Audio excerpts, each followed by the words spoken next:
Vorschlag immer, wir machen hier Okay. Teste, weil er wollte Ja. gucken.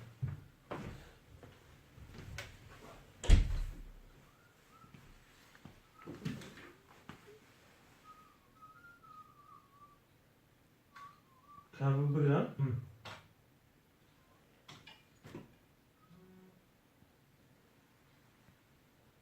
Mehmet iyi mi? Allah Allah.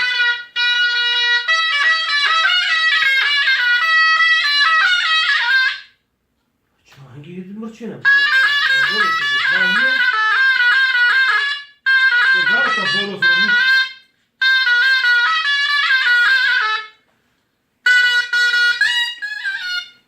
Dann hast du hier vielleicht was drin. Weiß ich nicht.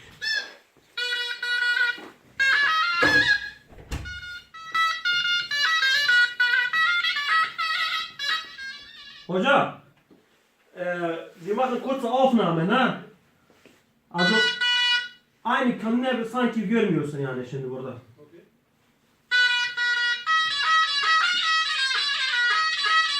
Kanal 1 işte. Kanal 1 ist hier stereo auch, Pico. Hı? Hier, Pico hier.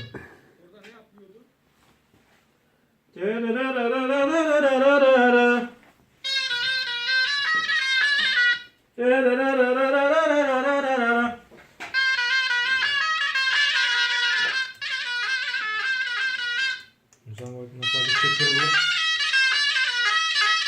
Ja, was haben wir hier nicht aktiv gemacht? Auch. Die hat bestimmt Stereo in gemacht, nicht Mono in. Doch, aber auch in. Genau, genau. Eine Rede habe ich jetzt. Güzel güzel. Mama anla einfach. Bir prova yapalım abi istersen.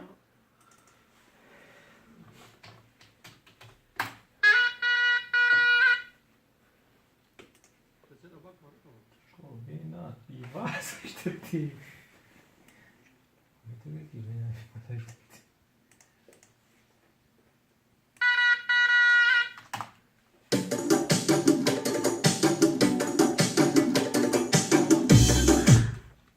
Az geliyor ses.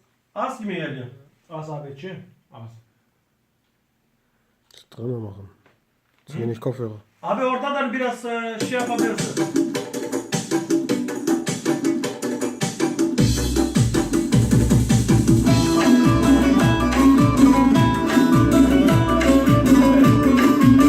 Biraz allgemein.